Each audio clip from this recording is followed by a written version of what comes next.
Lourenço, que é celebrado no dia 10 de agosto, sua festa litúrgica. Há poucos mártires na igreja cujos nomes sejam tão famosos como o do glorioso São Lourenço, nos louvores dirigidos à sua pessoa, em que tão empregaram sua eloquência aos mais ilustres santos, padres latinos, e ao triunfo, usando as palavras de São Máximo.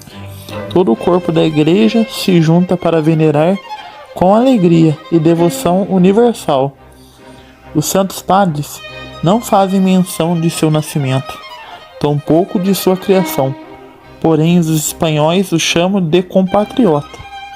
Sua extraordinária virtude, quando jovem, chamou a atenção de São Sisto, então arcebispo de Roma, que o assumiu sob sua proteção e lhe serviu como instrutor dos estudos das Sagradas Escrituras e das máximas da perfeição cristã. O dia da sua festa é celebrado no dia de hoje. Elevado São Sisto ao pontificado no ano de 257, fez de Lourenço diácono. Ele, mesmo que fosse muito jovem, nomeou por primeiro entre os 7 diáconos que serviam à Igreja de Roma. É por isso que alguns santos padres o chamam arquidiácono do Papa. Este era um cargo de enorme confiança, que tinha também sob si o cuidado do tesouro e das riquezas da igreja, e a distribuição de suas rendas aos necessitados. O quão fiel e desinteressado era nosso diácono no desempenho de sua comissão fica evidente pelo que se descreve a seguir. O imperador Valeriano, persuadido por Macriano em 257, publicou seus sangrentos éditos contra a igreja, a qual insanamente se gloriava de poder exterminar, fazendo pouco caso de ser obra do Todo-Poderoso. Para poder dispersar o rebanho, ao destruir-lhes os pastores, mandou que sem demora se desse cabo da vida de todos os bispos, presbíteros, diáconos que fossem encontrados. O Santo Papa Sisto II foi capturado no ano seguinte, quando o levavam ao suplício. Seguia aos prantos seu diácono Lourenço, e acreditando que era grande tortura não morrer junto a seu pontífice, disse-lhe: Padre, aonde vais sem teu filho? Aonde vais, santo sacerdote, sem seu diácono? Não podes oferecer teu sacrifício sem mim, que sou teu ministro. Em que te desagradei? Em que faltei em meu dever? Dá-me uma prova e vê se elegeste um ministro que não tem a capacidade de derramar seu sangue pelo Senhor. Mal podia conter uma santa inveja de seu bispo, que rumava ao triunfo do martírio, inflamado por um desejo ardente de morrer por Cristo, e irrompeu em tais queixas, por amor a Deus e pelo mais poderoso de estar com Cristo. Nascia seu desprezo à liberdade e à vida. Não buscava maior honra que a de padecer por Jesus Cristo. Não nutria mais estima alguma por este mundo, e alimentou a ânsia de deixá-lo uma vez que gozaria das alegrias inefáveis do Senhor. Era por isso que, vendo-se em liberdade, erguia seu desejo de que o amarrassem às correntes, e se mostrava impaciente de passar pelos tormentos. O Santo Papa se comoveu diante de sua dor e se condoeu em santa e eterna compaixão e o consolou, dizendo para ele: Não penso em te deixar, filho, pois está reservada para ti provação ainda mais severa que a minha, e uma vitória mais gloriosa, porque estás no vigor de tua juventude. Pouparam-me muitos tormentos em razão da minha idade avançada. Há de seguir dentro de 3 dias a mim. Então lhe deu o encargo de distribuir entre os pobres os tesouros da Santa Igreja, que estavam sob sua custódia, a fim de que não caísse nas mãos dos perseguidores e se dispersasse o patrimônio aos necessitados. Lourenço ficou cheio de alegria ao ouvir que logo seria chamado por Deus, e sem hesitação saiu em busca dos pobres, viúvas e órfãos desvalidos. Ele lhes deu tanto dinheiro quanto tinha em seu poder. Vendeu, além disso, os vasos sagrados para aumentar a montante que empregou do mesmo modo. A Igreja de Roma possuía então riquezas consideráveis, porque além da provisão necessária de seus ministros, mantinha muitas viúvas e virgens pobres, e 1.500 necessitados do povo, cujos nomes o arquidiácono tinha numa lista. Tudo isso sem mencionar as copiosas esmolas que por vezes enviava a países remotos de todo o mundo. Possuía também ornamentos e vasos magníficos para a celebração dos ritos, tais como se vê em Tertuliano e no pagão Bufão, Luciano, Eusébio, no que diz que a magnificência dos vasos sagrados instigou a cobiça dos perseguidores. São Optato diz que durante a perseguição de Diocleciano, as igrejas tinham muitos ornamentos e vasos de prata e muito ouro. Santo Ambrósio, ao falar sobre São Lourenço, menciona os vasos consagrados de ouro e prata. E Prudêncio fala sobre os cálices de prata e ouro lavrado, engastados com joias preciosas. O prefeito de Roma sabia dessas riquezas e, acreditando que os cristãos ocultavam em tesouro enorme, desejava ardentemente juntar tudo e aprisioná-los, uma vez que esse juiz não era menos idólatra do ouro e prata que de Júpiter e Marte. Com essa ideia perversa em mente, mandou chamar São Lourenço, já que este mantinha sob seus cuidados tais tesouros. Assim que o santo se apresentou, o prefeito lhe disse, segundo o relato de Prudêncio: queixai-vos tantas vezes de que vos tratamos com crueldade. Porém, não pensamos em torturas, apenas pergunto pacificamente. Algumas coisas que te dizem respeito, estou informado de que teus sacerdotes oferecem os sacrifícios em ouro, que o sagrado sangue recebeis em taças de prata, e que vossos ofícios noturnos tendes vela de cera que se derrete em castiçais de ouro. Dize-nos onde estão escondidos esses tesouros. O príncipe necessita deles para sustentar suas forças. Disseram-me que, segundo vossa doutrina, deveis dar a César o que é de César. Não penso que vosso Deus manda que se cunhem moedas. Ele não manda ninguém ao mundo provido delas. São unicamente palavras o que dá.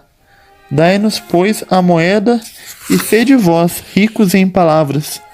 São Lourenço replicou, sem se alterar. Nos mais mínimo, a igreja é de fato rica, e nem mesmo o imperador possui tesouro que se compare ao dela. Eu te mostrarei uma parte muito preciosa dela, mas me concede algum tempo para que eu disponha de algumas coisas e possa assim fazer um inventário enorme. O prefeito não entendeu sobre o que tesouro falava Lourenço e imaginou que ele mantinha oculto uma tal riqueza. Ficou muito satisfeito com a resposta e lhe concedeu o prazo de 3 dias para que realizasse o que pedia.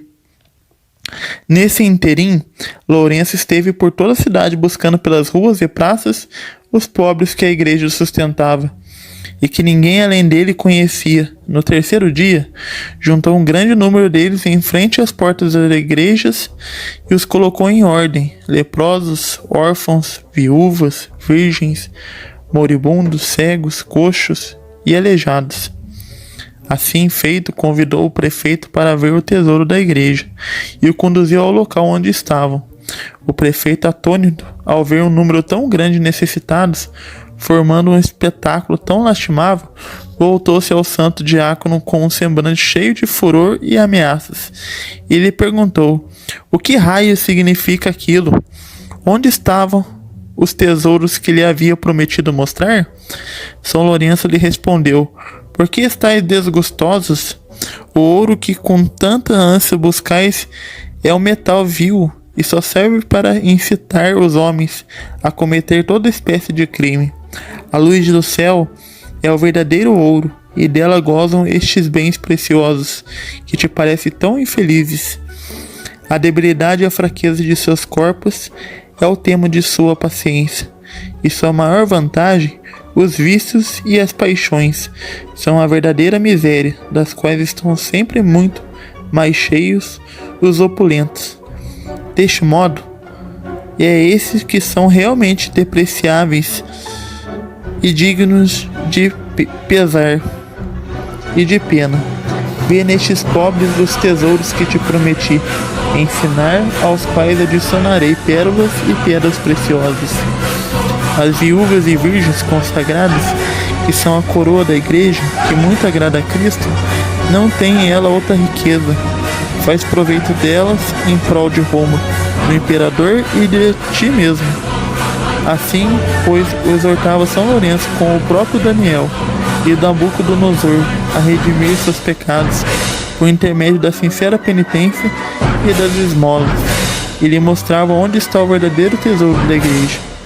Os homens mundanos, como esse prefeito, estão muito longe de formar uma ideia tão nobre de um bem, cuja vista lhes ofende os olhos carnais. E o prefeito, tomado de ira, exclamou entre eles: debochas assim de mim?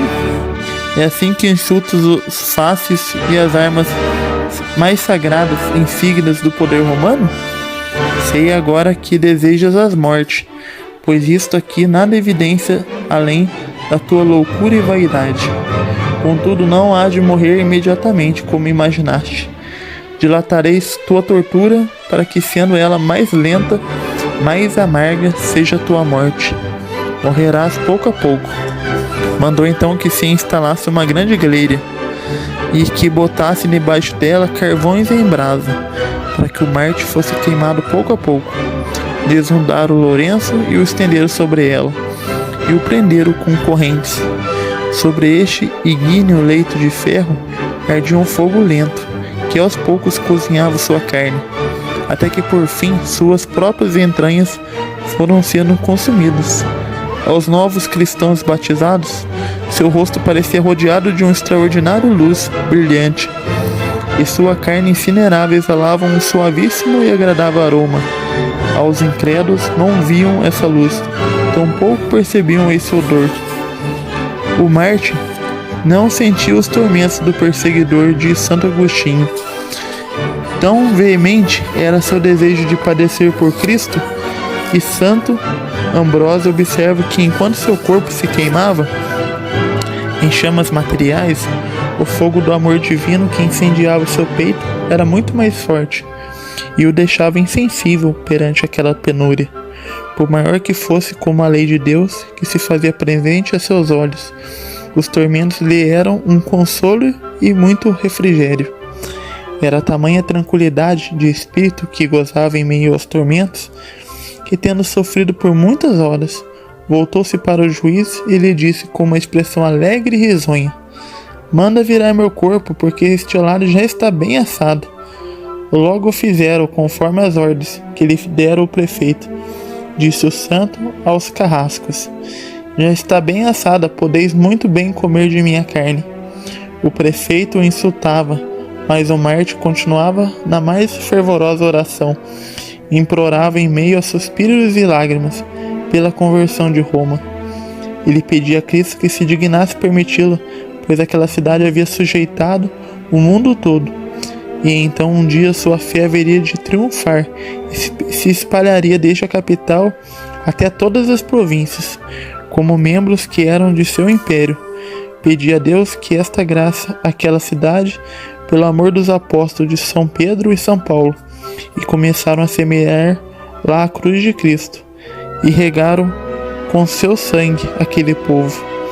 Tendo assim encerrado o santo sua oração fervorosa e completado seu holocausto, ergueu os olhos ao céu e entregou seu espírito a Deus. Prudêncio não duvida que foi precisamente esta oração do Santo Marte que ocasionou a inteira conversão de Roma, e diz que por ela Deus então deu início à realização de seu desejo, uma vez que vários senadores presentes à sua morte foram tão poderosamente movidos por aquela força heróica e terna piedade, que na mesma hora se fizeram cristãos. Esses cavaleiros tomaram nos ombros o corpo do Marte e lhe deram sepultura honorífica no campo de Verano, próximo da via Tiburtina, em 10 de agosto de 258. Sua morte, diz Prudêncio, foi a morte também da idolatria de Roma, que desde aquele instante começou visivelmente a declinar. E agora o próprio Senado venera os sepulcros dos apóstolos e dos mártires, e descreve com grande fervor e devoção. Os romanos frequentam a igreja de São Lourenço, encomendando a sua intercessão todas as suas necessidades, e o infeliz sucesso de suas preces prova quão grande é o poder deste santo junto a Deus. O poeta Prudêncio implora pela misericórdia divina e pede a Deus que se digne de concedê-la pela intercessão das orações dos mártires, para obter aquilo que as suas próprias orações não podem obter. Santo Agostinho nos assegura que Deus operou inúmeros milagres em Roma, por intermédio de São Lourenço. São Gregório de Tours, Fortunato e outros que nos contam de vários milagres realizados em outras partes do mundo. Pelo sacramentário do Papa Gelásio, vemos que seu feriado se guardou pelo menos desde o século V. No reino de Constantino o Grande, uma igreja foi erguida sobre sua tumba, na estrada em direção a Tivoli, na via Tiburtina, com o título de São Lourenço Extramuros. Ela é uma das 5 patriarcais de Roma. Outras 7 famosas igrejas da mesma cidade também portam o nome desse glorioso mártir. Com São Lourenço temos a demonstração mais evidente do quão poderosa é a graça de Jesus Cristo, pois é capaz de suavizar até aquilo que há de mais áspero e duro à carne. Se tivéssemos o fervor e a firmeza dos santos na prática da devoção, descobriríamos que todas aquelas dificuldades que desanimam e aterrorizam muitas vezes nossos pusilânimes espíritos não são mais nada que sombras e fantasmagorias. Uma fé vivida, como a dos mártires, nos faz depreciar junto a eles as honrarias e os deleites do mundo, e medir os bens e os males desta vida, julgando de acordo com os princípios de nossa fé, não segundo a natureza. E se amássemos a Deus como a sinceridade deles, abraçaríamos alegres sua vontade, e não teríamos outros desejos e não encontraríamos nada além da felicidade e repouso. Se deixarmos nos abater ou estamos impacientes em meias tribulações, com o hábito de nos queixar e murmurar, ou nos achamos infelizes em meio a elas, é evidente que em nossos corações reina o amor próprio e ainda buscamos mais nossas inclinações que a vontade do próprio Deus. O estado do padecimento é a verdadeira prova de amor. É por meio dele que poderemos julgar nas obrigações devidas à natureza, se estamos buscando a vontade de Deus ou a nossa própria. Se em nosso sofrimento e tribulação se descobre o amor próprio, todas as demais ações de nossa vida não podem ser menos suspeitas de estar maculadas pelo mesmo vício. Não poderemos fornecer em coisa alguma uma evidência mais clara que nossa fé e amor, e não são os verdadeiros princípios desses atos. Bom, meus amigos e amigas, este é mais um vídeo no nosso canal. Como em todos os vídeos, encerramos sempre com uma Ave Maria. Dizemos para que as pessoas que estão vivendo no nosso século, nos dias de hoje, que recebe também o palmo do martírio por essa pandemia que vem se alastrando e ceifando muitas vidas. Rezemos por todos os familiares, inclusive as pessoas que estão lutando para vencer essa doença, esta pandemia. Oremos. Ave Maria, cheia de graça, o Senhor é convosco, bendita sois vós entre as mulheres, e bendito é o fruto do vosso ventre, Jesus. Santa Maria, Mãe de Deus, rogai por nós, pecadores, agora e na hora de nossa morte. Amém. São Lourenço, rogai por nós. Nossa Senhora Aparecida, rogai por nós.